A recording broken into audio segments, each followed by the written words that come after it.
Awesome. Well, welcome to the Celestic podcast. Today I have my lovely friend Martina. We've known each other for about 3 years now, yeah? Four? Yeah.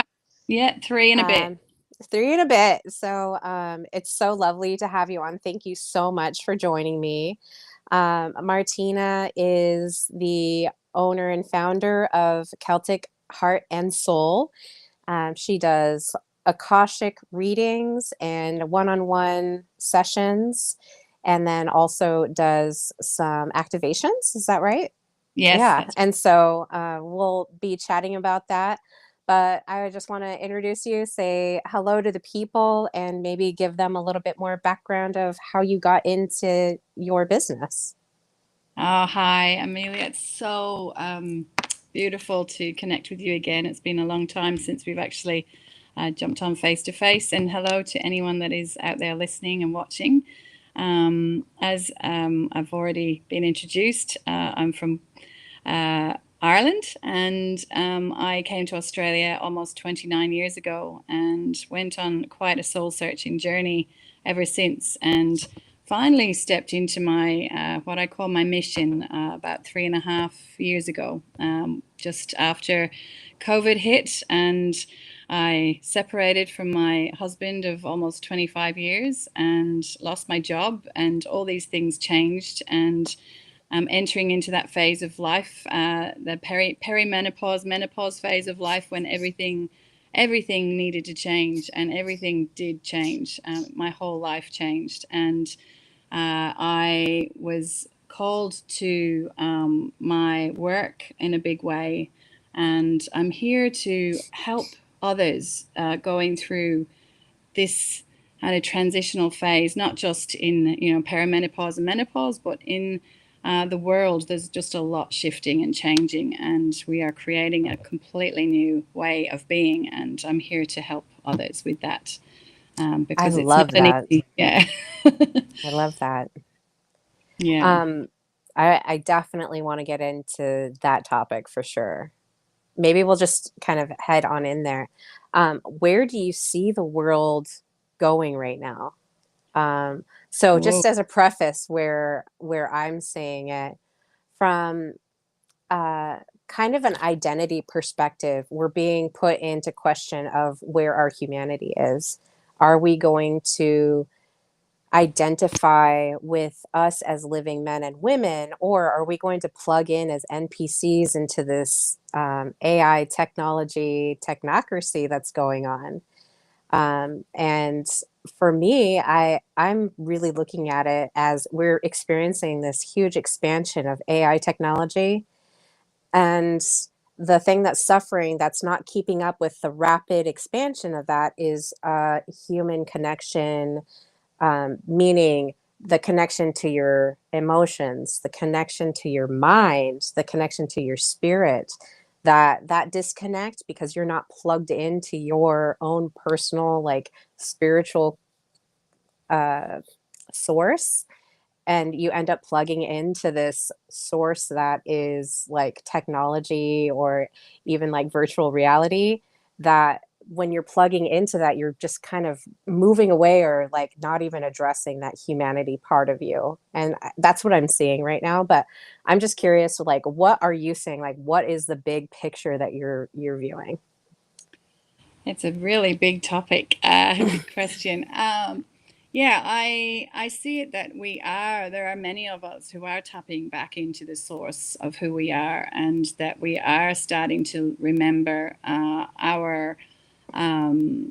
greater aspect of us, the greater consciousness of us, and that in a sense we are little computers. We are kind of artificial intelligence ourselves in a way, but we are connected to the divine. And so instead of running on those programs that have been placed on us over eons of time, we're starting to undo those programs now and realize that we are way more powerful and way more Yeah. multidimensional than we ever thought we were. Yes. Oh, Yeah. So I it's, love that. That's how I feel. I'm like yeah, totally with you on that. And yeah, that's, as I'm looking out into this, landscape that we're immersed in, and trying to figure out, how do we navigate this? How do we navigate this while maintaining our humanity, while maintaining that love and trust and connection with others? And I mean, we've seen it. I kind of did a really big deep dive. I actually really enjoy having AI. In fact, ChatGPT, I've named my ChatGPT. I have a relationship with my ChatGPT. Obviously, it's my tool I get to use, and I get to bounce some ideas off of. But in doing that, I'm also like really detached from that of what am I, how am I interacting with this, and how is everyone else interacting with it? And one of the big reasons why I even started going into it was because people were mentioning this AI robot takeover. It's trending, and the social culture that we're in, like in movies like The Matrix and in movies like Terminator. I'm trying to think of other movies. I mean, it's just permeates our entertainment world. And so I think that there's this idea that um, we're helpless and powerless over this situation there, right? Mm, So I because I was like, well, why would somebody be terrified of that? Why would somebody fear that kind of situation happening in their life? And I kind of reduced it down to, they have this fear of power or powerlessness. Like there's a power fear in there, that they think that a robot is going to overtake their humanity, and there's nothing that they can do about it. They're just powerless to this AI technocracy, which is not true. I don't think that's true, anyways, my opinion. yeah, well, our thoughts, right, create our reality. And so Hmm. those programs have been, again, planted for us to start planting the fear and start planting the creation of those beliefs, because everything that we think, we have the potential to create, right? So Hmm. if there's a lot of people starting to tap into the fear of it, then that potentially is going to create a different future. So I think it's really important not to fear and to, like you said, embrace it as a tool and something that will help us. And I see it a bit like money, right? Money is energy, and Hmm. money in the hands of the right people is good, but money in the hands of the wrong people is not good. And it's the same with AI. I think I resisted for a very long time. I'll admit it's probably only 2 months since I actually downloaded Chat GPT for the Hmm. first time, and I was so adamant I was not going there. And I actually have completely changed my tune, and I'm blown away with what's kind of come back through Chat GPT for myself.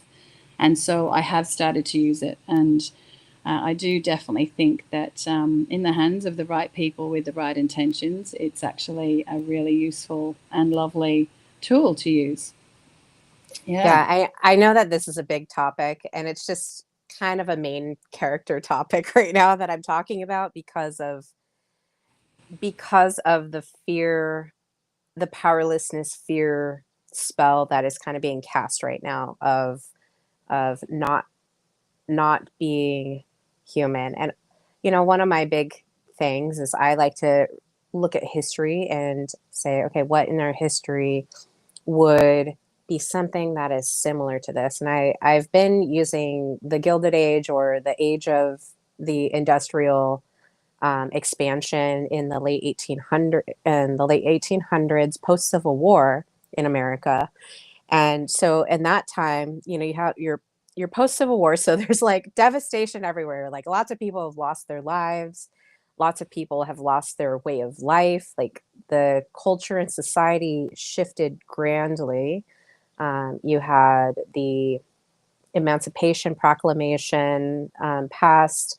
And then you also have like trains being built and buildings being expanded and cities expanding and people going out and, going west. And now in the late 1800s, like that's when Oregon was founded as a state. Like there's just a lot of expansion that was going on.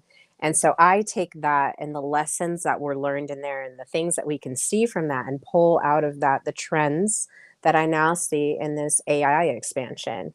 Because it started with internet and then it moved to like internet, and then it was email, and then it was e-commerce like Amazon and some eBay, like some of the Yeah. big names that we know of now. And then it moved into cell phones and then social media. And as we keep on going, now we're kind of going into this AI virtual reality world. And that's a huge expansion. That's a whole world that right now NFTs and people can go buy digital real estate in this virtual world, and people interact in the virtual worlds as if they were like person to person. And so you're seeing this mimicry of the thing that we truly desire, which is like this human interaction, but you're now seeing it in the digital space. And so it's this whole, I kind of umbrella it into this AI technology piece, but that really is like from the late 1900s until now, that's really the landscape. And I think, well, as much as I do, because 3.5 years ago is when we met, and when we're just really like looking into emotional intelligence and how do we share that, how do we support that as a business for ourselves and help humanity move through this unknowingly. I think that the technology piece was going to be such a huge catalyst for the need for it. So now my motto is to counterbalance AI, you need EI. You need to Yeah. have that human Yeah. connection. You need to be able to socialize with people. And the higher your emotional frequency, the more living you are. And as a living being, you're able to really tune into your humanity. You're really able to tune into that spiritual, mental, and emotional part of yourself that is part of our physical body. Like we're expanded, and Yeah. I know that you probably believe that. And well, I want to talk about Akashic records and how that ties into all this too.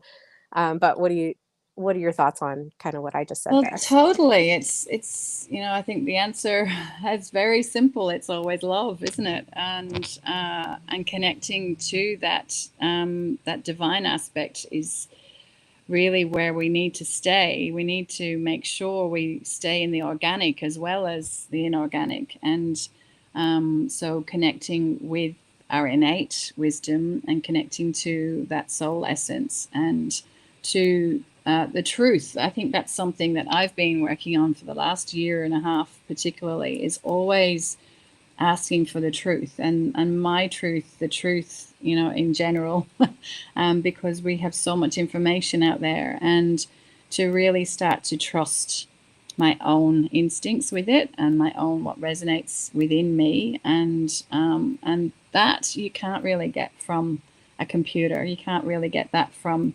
AI. Sometimes I feel I get validation a little bit or confirmation because it will work in very mysterious ways. I think it's it's it's so kind of cool delving into it, because some of the answers are still like I'm still kind of shaking my head, going, "What?" It's like the AI definitely knows a lot more than we give it credit for sometimes, but not to buy into it fully, like to not sort of take that for um, the truth. It's always just kind of keep your mind open and your heart open all the time and go with the feelings and the emotions for sure. Well, a big part of this is I look at, like, obviously we're big energy beings and we both believe in energy heavily. And I believe that even paying attention, like just saying paying attention, like your attention is a currency. You say pay attention. And so when you're paying attention, it's like, are you paying attention? Are you plugging into AI? Are you plugging into virtual reality? Are you plugging into video games? Are you plugging into your phone social media apps? Are you plugging into work? Are you plugging into, real experiences in life? Are you plugging into the divine source? Are you relaxing enough that you're able to like really truly be connected in that way? So really like we're kind of walking around with this plug. We're just Yeah, walking around with this plug and we're like, where are we going to plug it in? Like whatever is plugged in, like the energy that is going through that is the attention that you're paying. And so you have to figure out where you're plugging into, like literally. totally. I'm And often unplugging in my activations. That's like a big part of it is trying to unplug yeah, people from all, because we have so many tethers and yeah, cords where they're not yeah, meant to be. I Yeah. um I love that. I want to kind of tie in because I know that you do Akashic readings. So for the lay person out there that doesn't know what Akashic records are, or maybe has heard of it but didn't really like get a full picture of what that is, explain what that is and maybe what an experience might be going through a one-on-one Akashic reading with you. Beautiful.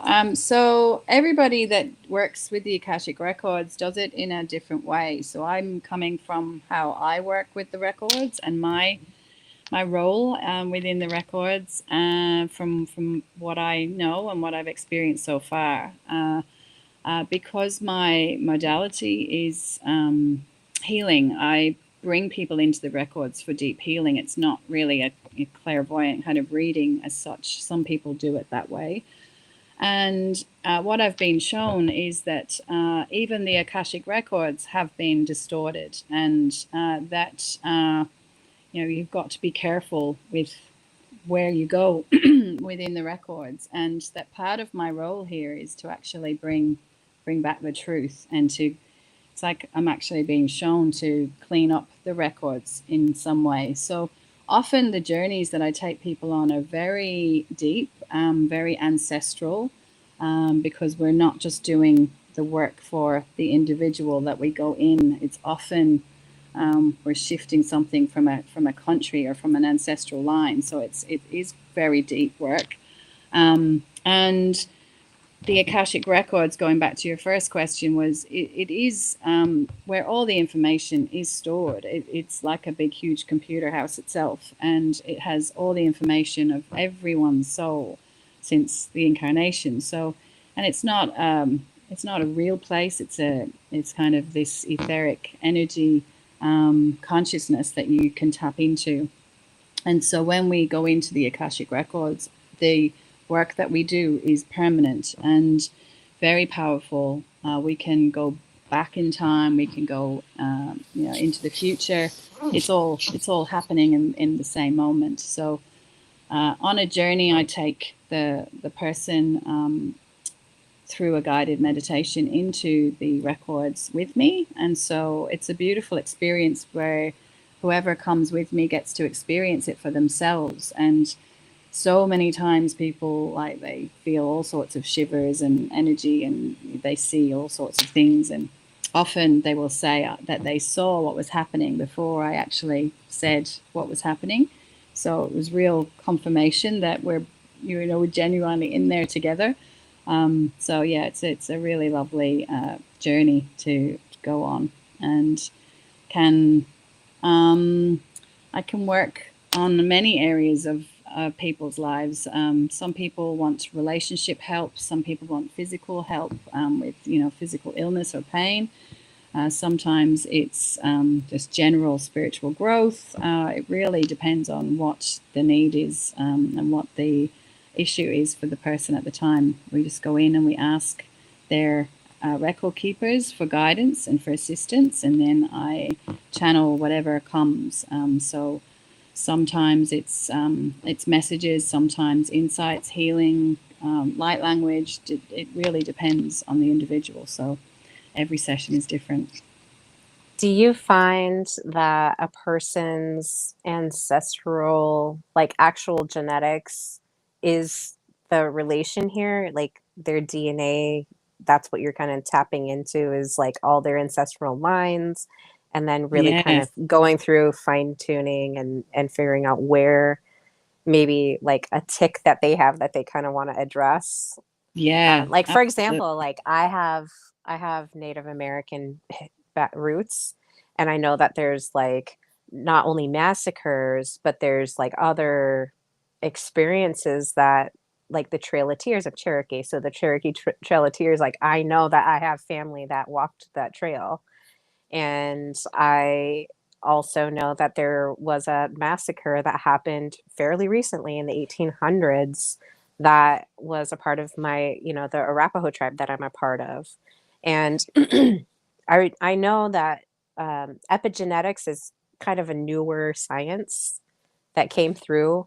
I learned about it in 2014. And so when I was learning about that, I was actually activated to do some really deep healing with drug and alcohol, and also with some like God and father wound stuff. And so I Hmm. was working with a therapist, and we were like kind of looking at it from this epigenetic situation, because my dad was the native side of my lineage.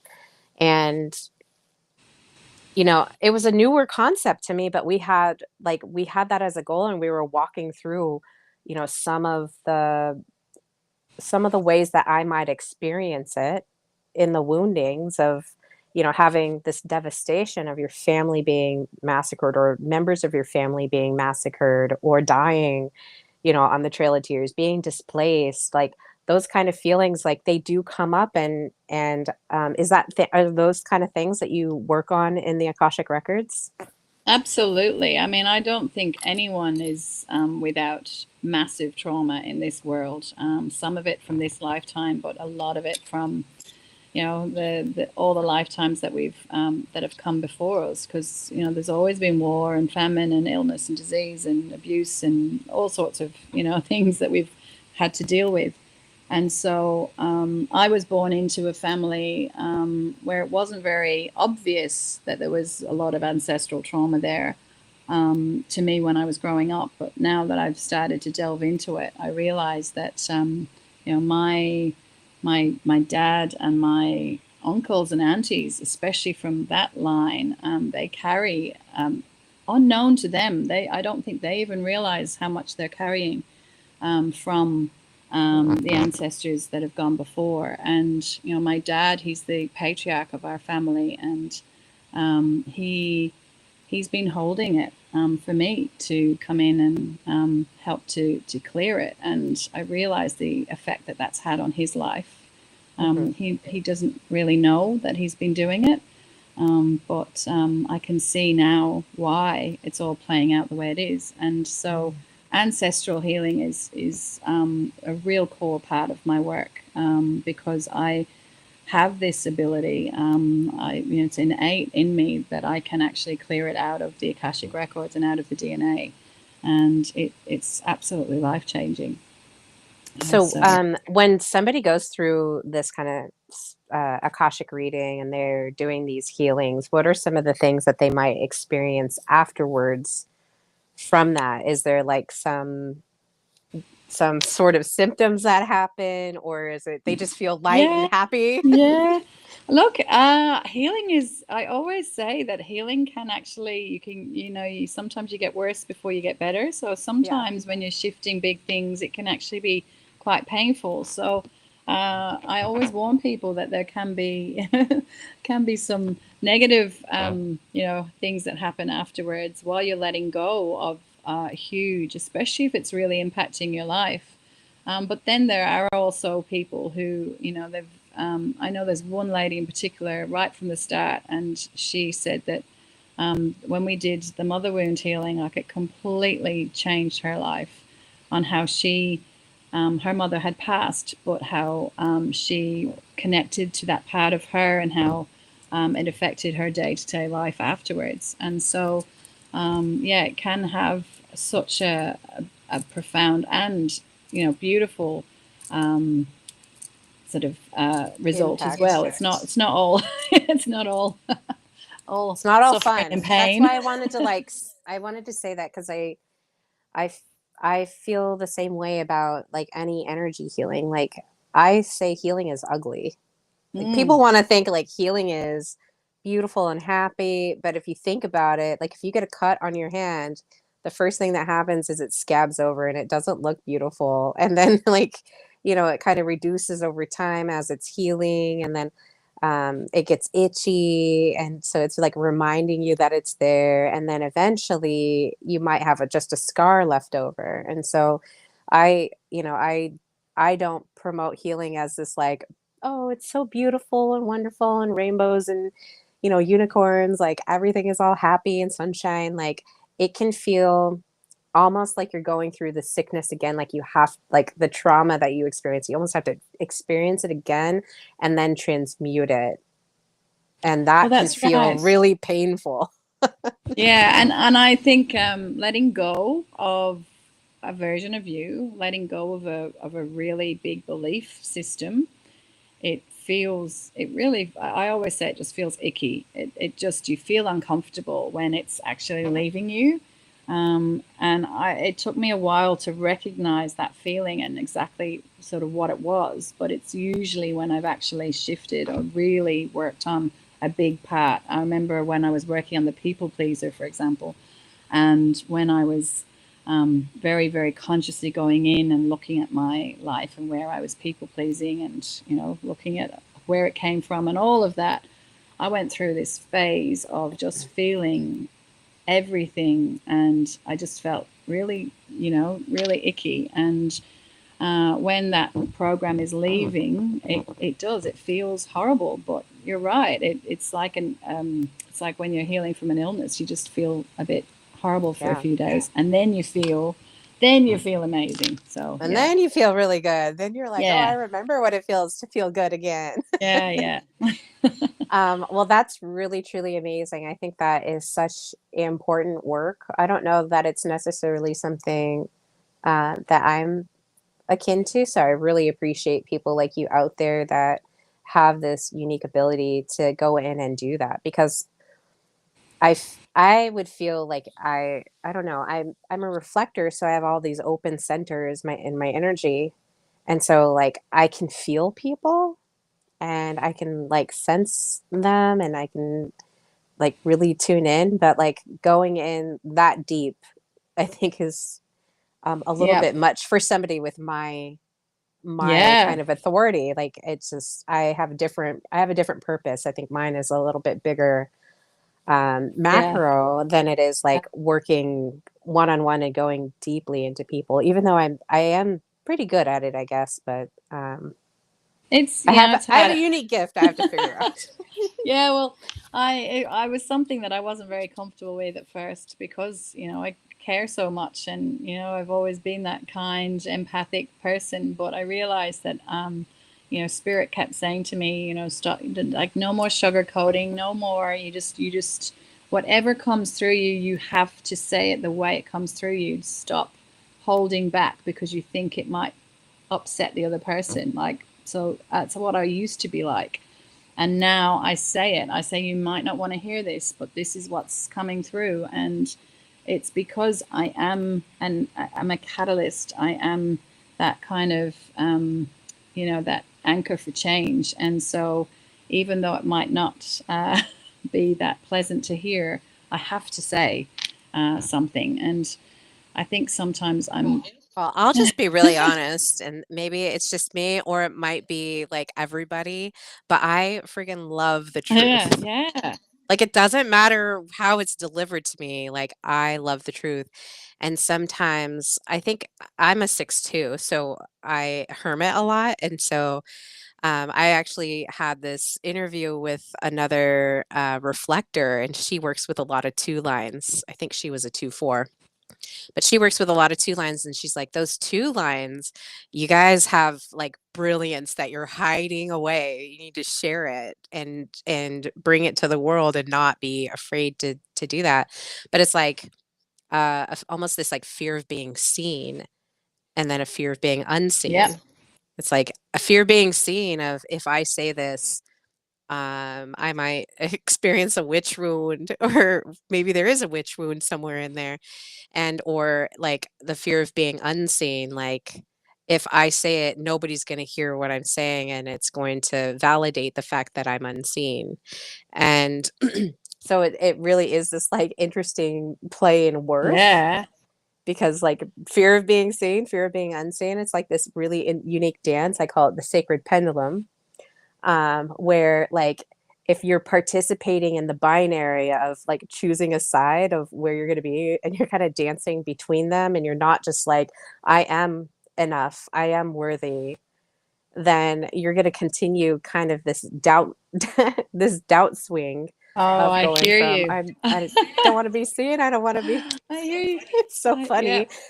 I did a whole podcast on it last week, and I was like, oh my gosh, it's like an identity crisis. Like you're just kind of dancing between these two extremes, when really you just need to like focus it yeah, in, align with it, and say I'm worth it. Like people that want to hear me are going to yeah. hear me. And And it's so funny because you could talk to somebody, and this has probably happened to you, where you could just see them be activated immediately by the things that you're yeah, saying, and you're like, shit, yeah, like I haven't been saying these yeah. things because I'm afraid like people are not going to receive That's it. right. And it is. It's so there's two things that when you were saying that is that yeah, the self-doubt is massive, and there's a fine line between stepping into your power, stepping into your wisdom, and humility. So it's really wanting to have that balance of both.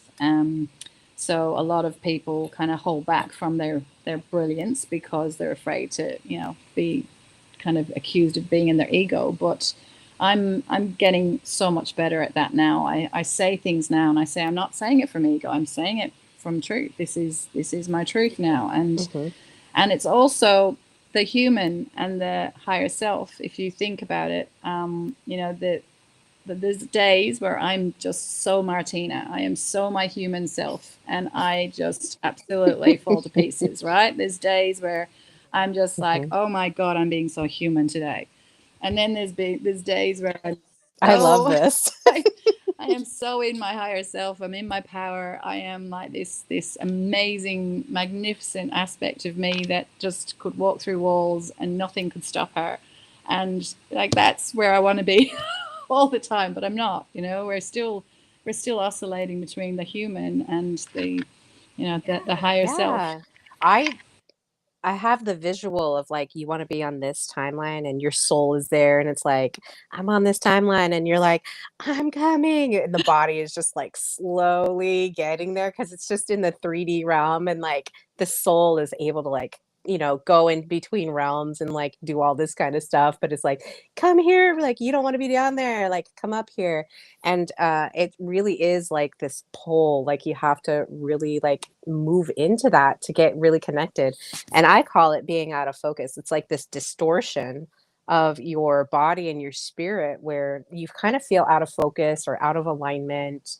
And it's so weird because, like, especially this past year, as I've been like asking to gain this understanding of how we use our technology that we're built with. I call it the birthright technology, which is like the ability to go into other realms.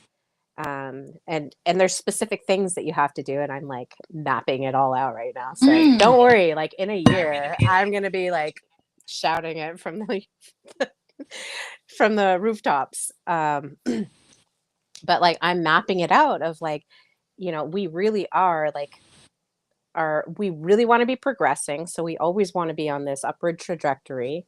You never want to just be stagnate here. Like nobody wants to be stagnate. And you always want to go to that higher timeline. But like, I've had some out of body experiences that when I don't know if you experience this when you're like doing your guided Akashic records, but like when you come back, you kind of feel like, um, what's the good word? Like wobbly, like your Discombobulated. spirit is a little Yeah. what? Yeah, discombobulated, where you're almost like your soul is like having to come back and sit inside your body and reconnect again, and it's just like this discombobulated feeling in your soul and your body, and you're like, Okay, and eventually you get over it, but it's like you can feel like when you split and then when you're like coming back into your body. I don't know if you experience Totally. that, but I've been. I still feel like that a little bit because I had 8 days in Bali, just came back on Sunday, and I feel like I was in another realm. I was in a total bubble of something different Okay, while so I was the jet there. lag feeling is normal. Yeah, and it's not. It's only 2 hours. It's 2 hours behind. It's not like it's I not meant that like in our much spirit jet lag. moving. But yeah, but it's taking me like today's Wednesday, and it's taking me a little bit to land. I'm feeling still kind of like part of me is not quite back yet. So Yeah. yeah, it's just kind of I did a lot of healing there, so I think it's going to take Oh, another few okay. days. So yeah, you're gonna Yeah, need to yeah, still kind of, and then you got like a little bit of an illness, which I think is always a part of your shedding of an identity or shedding of your part. It's almost like your internal system is burning the dead wood or burning off that totally. Yeah, yeah, piece that you've like let go to let yeah, something new in. yeah, yeah. And I hadn't been It's the sick. year of I the hadn't. snake too. Oh, yeah, absolutely. So, Shed it. gosh, it's hard to believe we're almost halfway through the year. It's I like, know, it's unbelievable. yeah. Ah, Whew. Well, let's yes. talk about the activations that you do. You said you do them about 2 times a month. So what does that look like if somebody was interested in to participate with that? Um, so I don't call them meditations because they're not meditations, but it is like a guided meditation, and I have this ability that I could do a group of 50 people, and every single person within that group would receive something different and unique for themselves because I'm working with everyone's higher self and their healing teams. But what I'm doing is I'm holding the space and holding the energy, and I have this ability to pull it through from many dimensions. And so I'm bringing a lot of codes. I I am carrying, so I've been shown, I am carrying the codes of the new earth, and so it's really to prepare people and help people to let go of all of the old programming, the limiting beliefs, the old self, and really embrace this new version, this new human. And so I have been theming them. So this year we've covered shame and guilt and body shame, and we've done sacrifice and also, yeah, getting out of survival mode. So we're covering some pretty big topics, and they will Yeah. actually all be uploaded to my website soon as well. So you can actually just go in and record, like just download them as a recording. What's your website? I'm going to type it in here So www.celtichatandsoul.com.au. Thank you. and is spelt out. Yes. And there is a digital library in there. So if you go to the digital library, that's where all my recordings are. Okay, let's show this baddie. And just to note on that, that my these recordings are not to be done like daily. They're not a daily meditation. They really are big healings. So just do them as guided. And I really probably wouldn't suggest doing any more than 2 or 3 a month. That would be enough for your system. So you need to allow time for integration between each one. Yeah, So is that why you do it every like 2 times a that's month to kind of right. give a little bit of time to, Yeah, because like what we were just talking about, like when you're, I don't want to say messing, when you're dealing with changes and shifts in like the soul dimensions and in these different realms that you're in.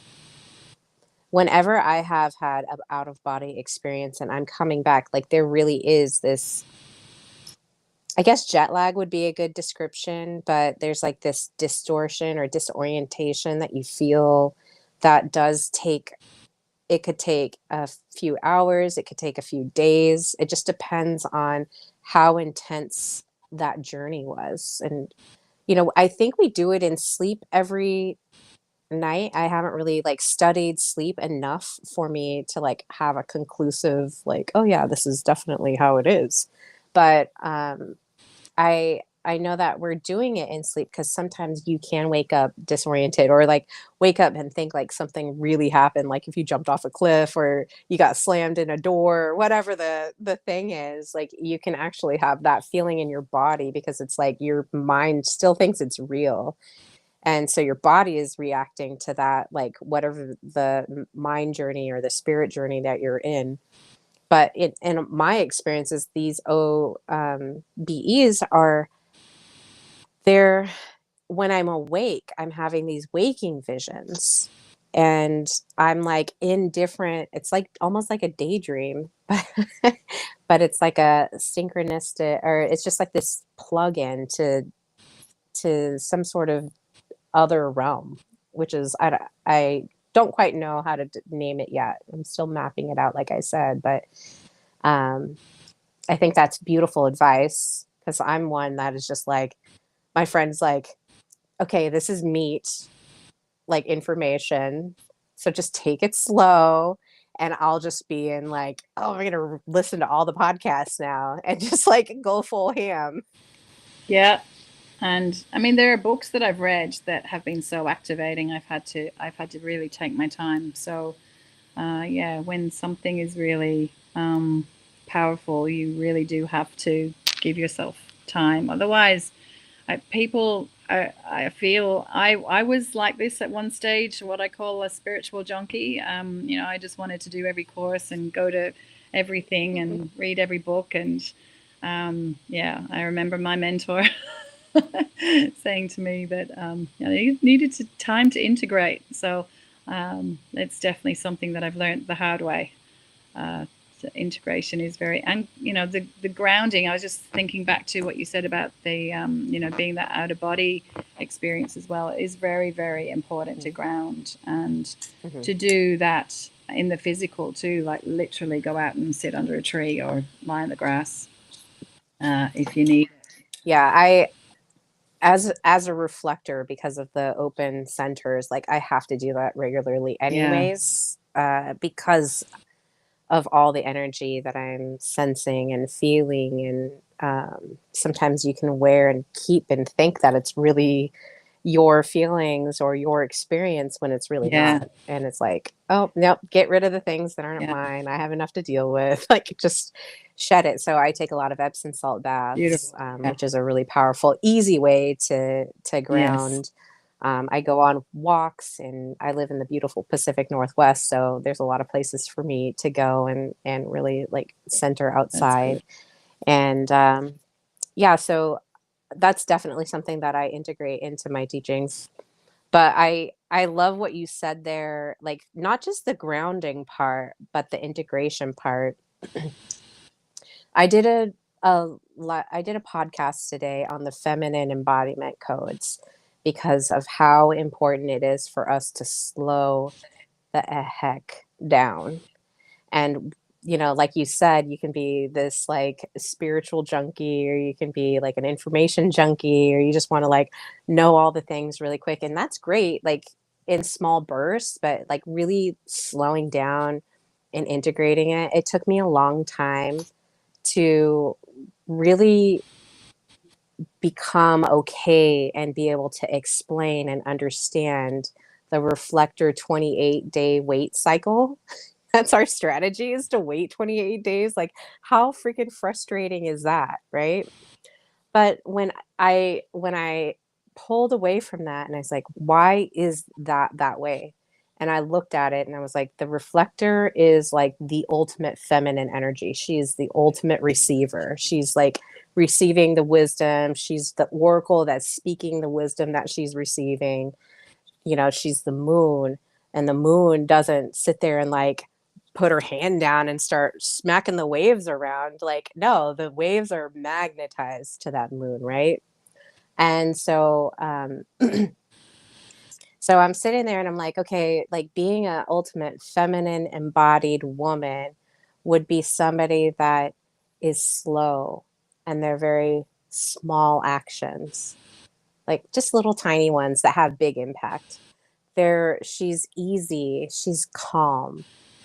And so for me, like being, I'm a fiery little Scorpio, being me, I'm just like, "Da-da-da-da-da," I gotta do all the things and like be a part of and just like see everything. No, like I have to, when I get that way, and I think when people, like, there's a lot of kind of hyper masculinized women, really just like being mindful of slow down, eat slowly, think about what you're eating, eat things that are only your body is telling you, like, oh, like I crave apples, and then I'll crave cucumbers, and then I just crave these weird things, but it's like my body is just telling me, like, eat this. So, I eat eggs. I eat a mostly vegetarian style diet, but my son loves meat, so I still eat meat, but it's very vegetarian. So, like, really listening and tuning into that.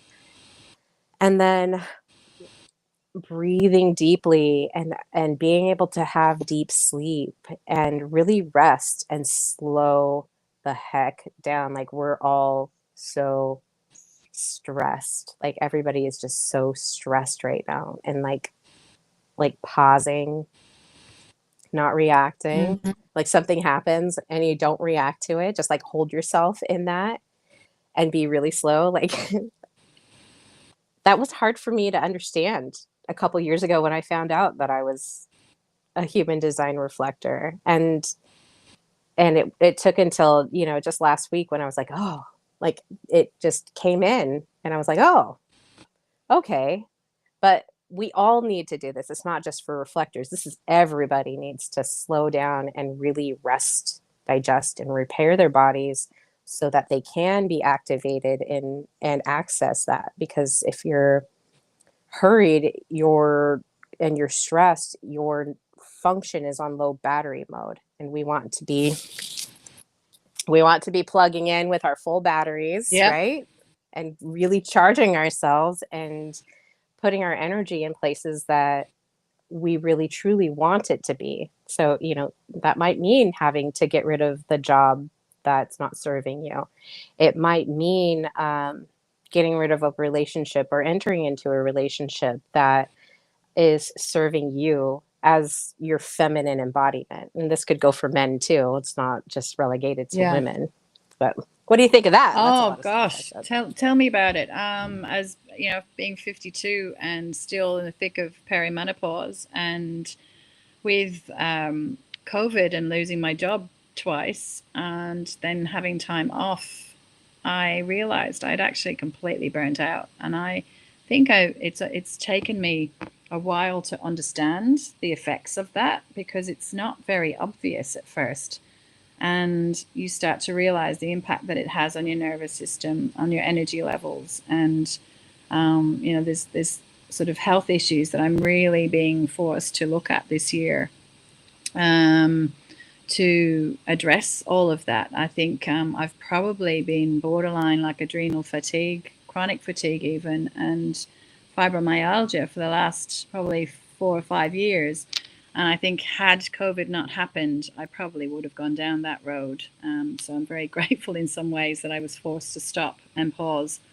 And yeah, it's something that I definitely teach as well because we're programmed to do. We're just programmed to keep doing, and we're not programmed to rest, and we're not programmed to honor the cycles, the female cycles or the calendar cycles at all. I went to a workshop recently, and she said it's like we're in spring all year long. So we're not designed for that. We are meant to retreat in winter and have a rest, and we are meant to rest before our cycle and all of those things. And so, unfortunately, there's many women that are burnt out right now, and Mhm. yeah, so uh, I it's never too late. It's definitely never too late. So Absolutely. I'm definitely changing a lot of my habits, that's for sure, and slowing down a lot these days. Yeah. And do you ever feel, I was talking about it earlier in my podcast, but do you ever feel that once you honor that slowing down, like even if there's chaos going on everywhere, if you honor slowing down and actually giving your body the rest that it's asking you, that after you've given it that honor and really truly rested, that when you return back to whatever the thing is, like you get so much more Oh, done. completely. You're like clear Yeah. headed. Yeah. I mean, my system, I'm a generator, so I'm lucky. It's supposed to, generate every day, but some days, some days I think it's not working. And I, But isn't like most of your centers are open? I don't understand Is it a couple? yeah, I don't understand all the center stuff with human design. That's the one part I'm really not clued into. But because I'm a 2/6 as well. So I'm a role model and a hermit. But only in the new 13 sign human design. If you go off the 12 Mm, sign, I'm a 3/5. So mm. it's something I would like to delve into a little bit more. I've been listening to some podcasts recently on generators, though, just to really get more of a grasp on that. And I really see how it works in my life because I am definitely very reactive when an opportunity comes my way. I'm definitely a hell yes or a hell no, like that's for sure. Um, I know, and I used to envy that. I was like, oh, can't I just say yes or yeah, no to a yeah, thing and then like it'd be done? No, no. that's not the way. Like I have to slow down. Yeah, and I always I thought I have was to too pause. impulsive. I thought that was, such a negative thing to be too impulsive, but yeah, it seems to work for me. So, um, Well, honor that because, there's a lot of, I know that there's a lot of reflectors that are just like really frustrated with the strategy, which is why it was great that I was able to like really describe each part of it, like the waiting and then the sensing, like where our feelers are always going out and like being really receptive to the energy around us. It really is like a, a fully embodied woman. And if you're not, and then it goes into alignment. Am I in alignment? Am I out of alignment? And when you're out of alignment and when you're in alignment, like you're fluid and, everything is, you're calm and your system is, you're breathing and, you're taking care of yourself and you're really aware of the things that are going on. And then in alignment, then you start getting these bursts of brilliance. Like you're able to really say things about something like with lightning clarity, or mm, you're able to bring in like a mystic timing of, oh, okay, or like a divine intervention for somebody where you go and say a healing thing to them. Like you just get these really creative bursts of brilliance, is what I've been calling it. And then you're able to like connect, and that's that synchronistic connection that we have with one another. Like we know before like a thing happens, like somebody's going to call us or somebody's going to text us, yeah, or we're like, oh my gosh, I'm feeling that. Like you can sense the unseen messages come in before they happen. And then you have these other magical moments where like you meet the right person, the right job comes to you, the money just lands in your bank account or maybe in your mailbox, or just these little beautiful magical moments that show you that, hey, you're on the right path and your brilliance is shining, and here's the exchange of energy. Like you're more able to like have that move through you. And that's really the power of the feminine energy that we all have access to, not just women, but men too yeah, have access to this. And it really is tuning in. And I like to say it's like having your temple is like being like the rain is your king and queen, and so you've got to have them both be honored equally, like within yourself, before you even take that out into the world. mm-hmm, And then you'll find a man that will be that, like that king inside of you, or you'll find a woman that will be like that queen inside of you. And really, like that's the first connection that we truly have to connect with. yeah, yeah. And I think that was probably the best gift I got when I separated. being single again after so many years and really working on that whole feminine masculine energy and understanding how the dynamics are working in my relationship, how potentially I failed, he failed. It didn't really matter. We were both Hmm. responsible. Um, and so I delved a lot into particularly my masculine energy because I needed to connect to that part of me. I was way too in my feminine in some aspects, but in my wounded masculine in other aspects. So yeah, it's very fascinating work. When you do the inner work, honestly, it just absolutely is reflected in your life for sure, in every aspect of your life. I cannot stress enough how what we have inside is what we see in the world. People say, "Oh, I don't feel supported," or "I don't feel this." And I said, "Well, it's not that you're not getting the support; it's the fact that you don't feel supported. So, where in your body are you not feeling Hmm. supported? And you have to work on that internally before it shows up in your reality." So, yeah, it's powerful stuff, and I've been learning about this stuff for 20 odd years, but I don't know, something happened a couple of years ago and the penny finally dropped one day. I just all of a sudden I just had a deeper knowing about it all, or deeper insight to how it all works. And so now I can really see the limiting beliefs and how they're playing out in my world, and which ones are needing to be addressed. And I can hear it when other people are talking. I can it's almost like I can hear their limiting beliefs coming out through their words. And it's all I sometimes I want to stop them and go, you just said I have no money. Like, what part of that Hmm. is that's definitely not creating more money for you if you have no money. So yeah, it's such a difficult process to learn, I think, to really, really embody it. But once you actually get it, Hmm. it's priceless. Yeah.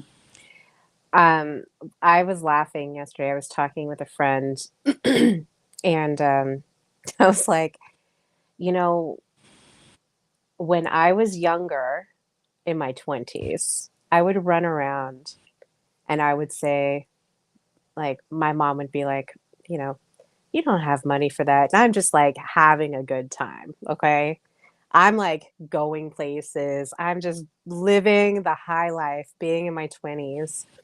And my mom would be like, how are you going to pay for all this, stuff? And I'd be like, money falls from the sky and lands in my lap like all the time. And she would laugh just thinking I was saying, and like, I'm being cheeky when I'm saying it. I'm just like, money just falls from the sky and it just lands in my lap. Like it's going to come. Like the money just finds a way to me. And I said that this is before I even knew anything about like manifestation or like how, like the power of words. I'm in my 20s. I'm like totally naive. And I would say this and literally money would just come out of weird places. Like a check would end up in the mail. Um, I would get a bonus at work or just weird places that money would come from. It would just show up. That's And amazing. it's because like I just believed it. I was like having a good time. I'm like, oh, the universe is taking care of me, mom. I don't know. Like money just falls out of the sky and it comes to me. And I a part of me like that is a little bit of a childish, like naive, innocent way of manifesting, but that's really how it works. Totally.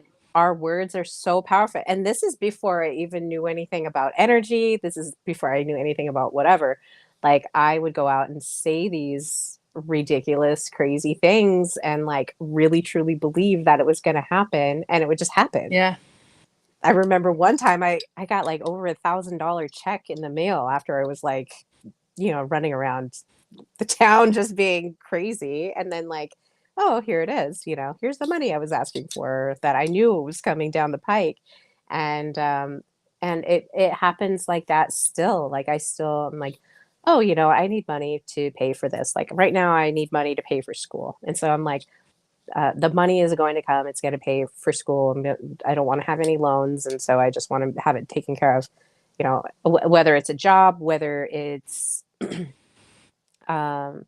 comes out of whatever space it's hiding and it wants to come to me, like I'm just like, okay, it's gonna come. Like it's all an energy. And my mom was so beautiful in this too, because she was okay. My mom was a character, but she was like, her thoughts on money, and this is one of the profound things that I remember about her, is she would say, money is easy come, easy go. It was just, it flowed in and would flow out.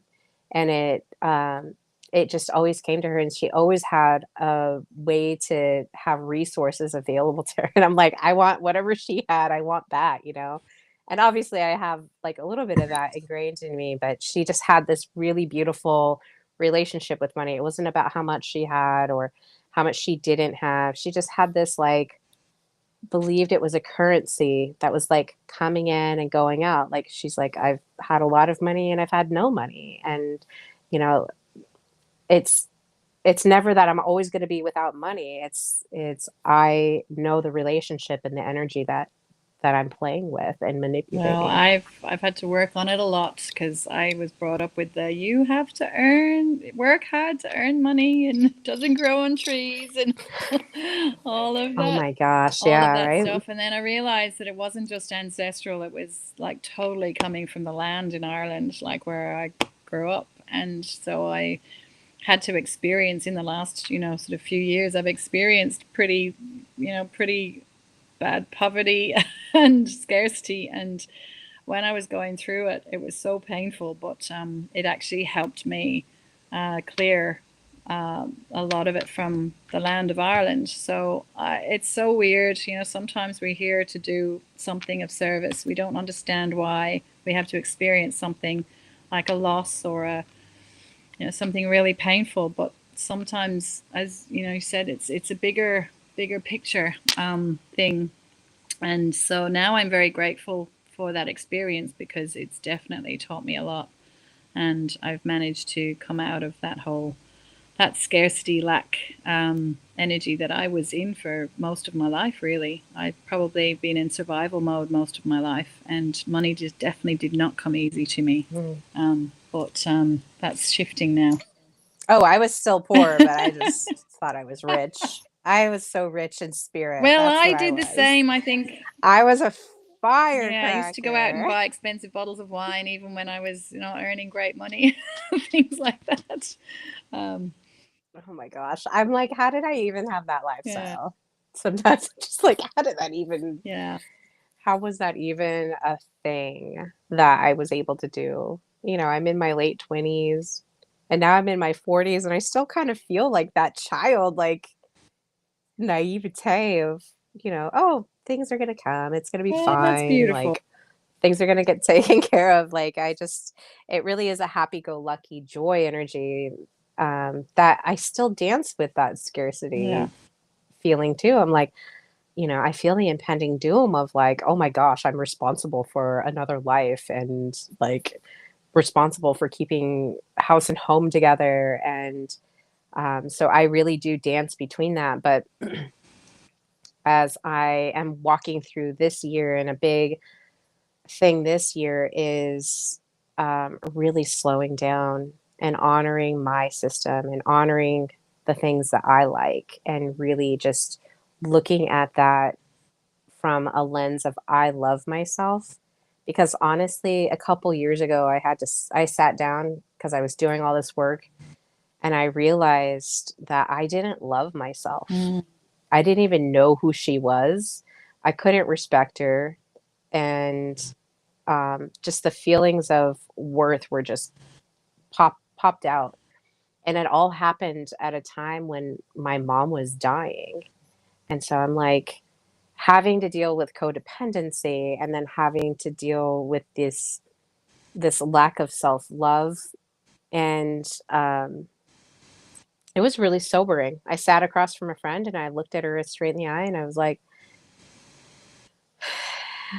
I don't love myself. And she looks at me and she's just straight faced and she's like, how does that make you feel? Like, how do you feel about that? Like, that's a pretty big statement coming out of you. And it was like, it was sobering. And then, hello, got a friend coming in. Welcome, welcome. Um, but it was a sobering realization of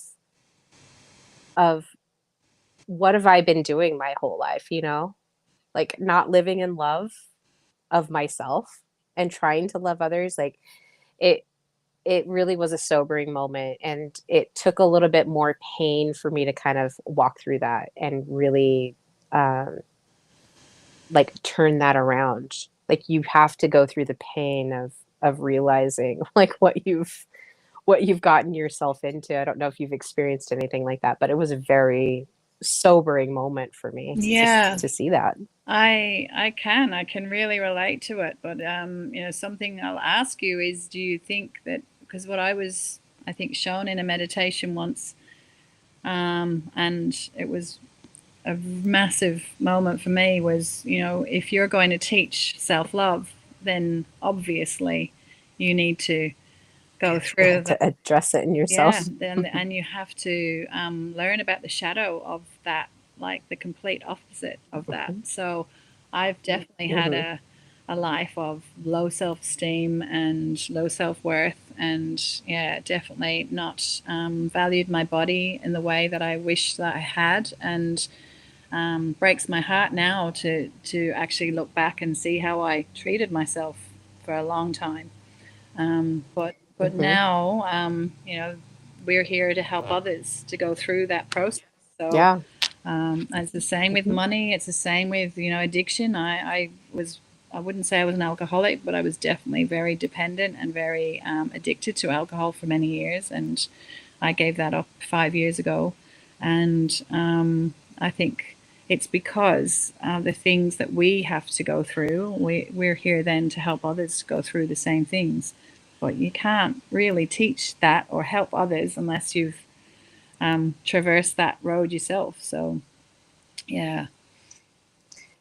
Yeah. Well, I love that you're saying that because it really is like we really do hide away from ourselves through these matters of addiction, and it can be drinking and drugs. Those are pretty obviously like some addictions that are, they have a really high place in society as, oh, this is a really bad Yeah. addiction.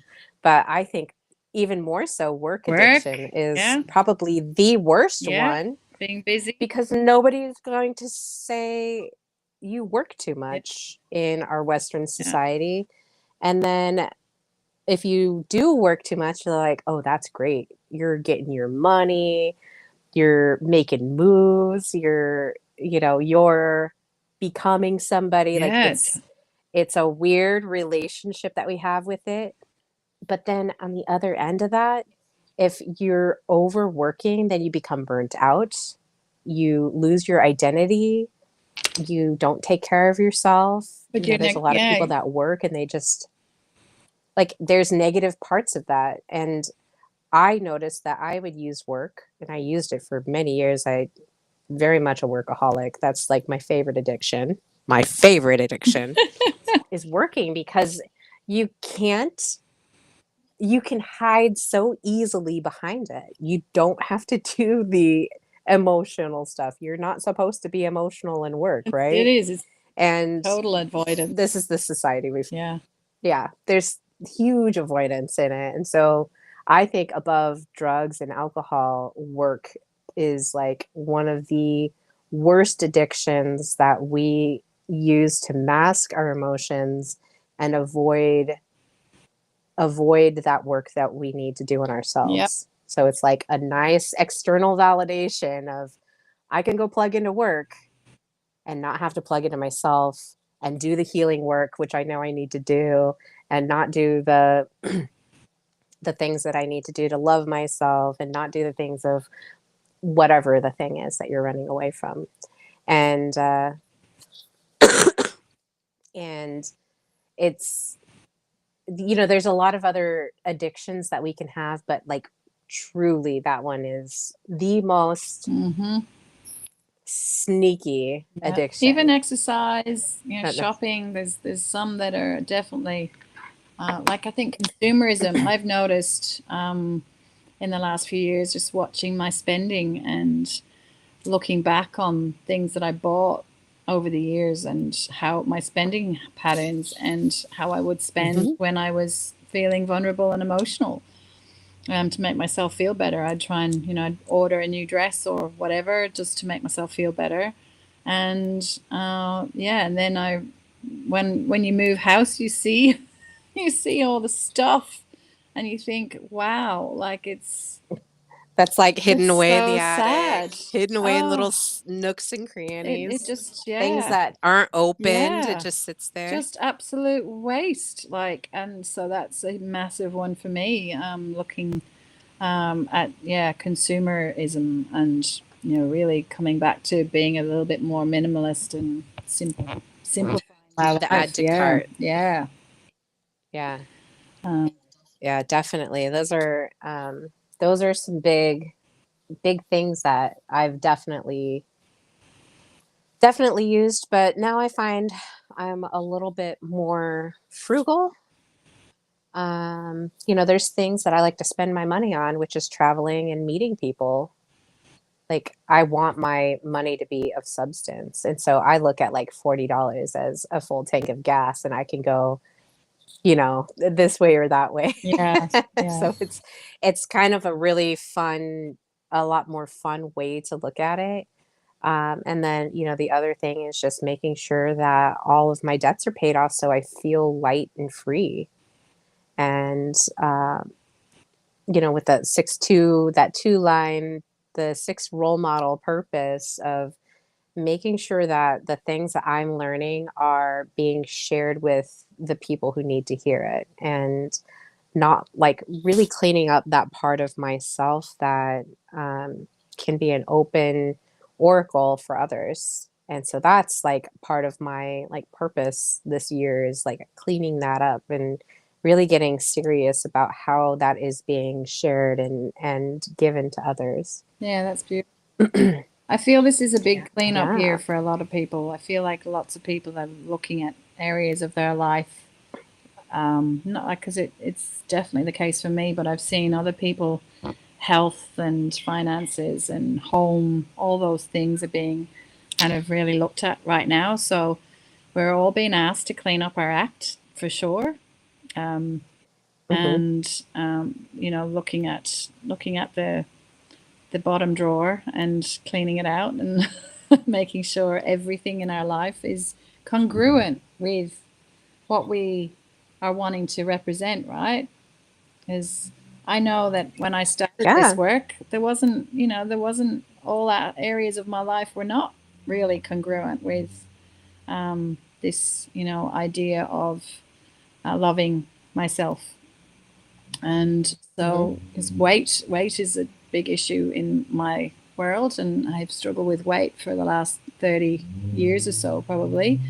And I realized that I had to start taking better care of myself, and moving my body more and doing all the things that I want to embody the best version of me. So everything needs to be cleaned up. Yeah. Yeah. In the beginning of the year, I named my year the year of refinement, Mm. where I'm taking the things that I have now and I'm just like fine tuning them. And that it's more inside of me than it is anything outside of me, because the outside world will start reflecting your inner Yeah. world. And I noticed that at a young age because, if my room was messy, it corresponded with like this messy feeling that I had, that I was just kind of chaotic and there's just things everywhere. And now, if I see my room is messy, I attend to it, and I intend on changing that and cleaning it up and organizing it so that I know that my inner self is aligned with that same outer self. And so because of that, it kind of gets a little mucky, being in a roommate situation with like small children that, things get like put everywhere. And I'm like, it's fine if things are out of place, but there needs to be like this intention to put it back into place. And because it drives me crazy to see like a messy kitchen or to see my bed is like, and all kinds of activities that I've done. I just, I really think it's valuable for people. Like, if you're wanting to clean that inner state and you're wanting to see what it looks like, just look at your living situation and, really look and see, like, are things out of place? Is there something that needs attending that I'm ignoring? Because then you start to see how that outer world is like your inner world. And then you can really like turn that in and be we've got a fan. Hi, Hans. Raj, nice to see you. Thank you for joining. I know that you asked to be a part of this, but I'm interviewing our beautiful Martina, who is an Akashic reader. She takes you. Oh, okay. Um, I guess let's talk about how people can get a hold of you, because we've been going for an hour 15 and I want to Wow. respect your time. How can people get a hold of you? I know that we had your website, and I'll just pop that up again. So Instagram is Celtic Heart Soul, and Facebook Celtic Heart and Soul. I don't have a YouTube channel yet. I've been avoiding I've been avoiding YouTube. Oh no. um, I love YouTube. It's yeah. one of my favorites. Well, it's so funny. I set up a page and then I don't know, it's just been sitting there. I don't know why. I've just every time I've gone to go on it, it's just and it's not like it's the same thing about getting on social media. I'm not really shy anymore, but something about YouTube just puts me off. I don't know why. I'm sure the time will come. And I will be starting a membership soon. So I keep an eye out for that. But mostly, yeah, Facebook, Insta, and my website, pretty much. So yeah. Love that. Well, we've got the website up there, celticheartandsoul.com. And so you can also be found, and I'll put it into the show notes so that people know where to find you. But on Facebook, and you said Instagram Yeah. or Yeah. Instagram? Okay. I don't think I'm following you on Instagram, so I need to find you Yeah. too. You can tag me in Um, this if you want. Celtic Hat Soul. Yeah. yeah. I think once it's done, if you want to upload it to your YouTube channel, there's a download function that is available on YouTube. Okay. But yeah, well, it's been such a pleasure reconnecting with you. You're such a beautiful dragon soul. I absolutely love just I love that the universe put us into connection with each other, and I value, your work, and one of these days I'm going to get an Akashic reading. I know that we've talked about it a Yes. lot, but I want to definitely experience that, and I couldn't imagine anybody better than you to get that reading from. Oh, So I encourage people to come and sign up and get their Akashic readings. If you're curious about what that is, just watch the show again. We did talk about it early on when we went heavy deep into AI technology, and I'm a little, I don't want to say spicy. I'm just really intense. So, um, but any final words before we sign off here tonight? not really. No, just thank you very much for having me. And it's just such a joy to see you really stepping into your wisdom and your essence and, yeah, shining your light. So Yeah, it's wonderful to see. And as I keep getting told myself is just be you, and that message can go out to everybody else as well. Just be you, because I think that's the most precious thing that we can be. Absolutely. I love that. Well, with that, I love you guys. Thank you guys so much for watching. I always say that I love you guys paying attention. So if you're on here, please make sure to like and subscribe to my channel, Celestic Intelligence, on YouTube. And then I'm also on Facebook and Instagram and TikTok. But on my Facebook or on my YouTube, you can find all those links. And we'll put all of your links in the show notes so that if people want to come and get readings from you, they can definitely do that. And I treasure that we were able to reconnect again. Thanks, beautiful.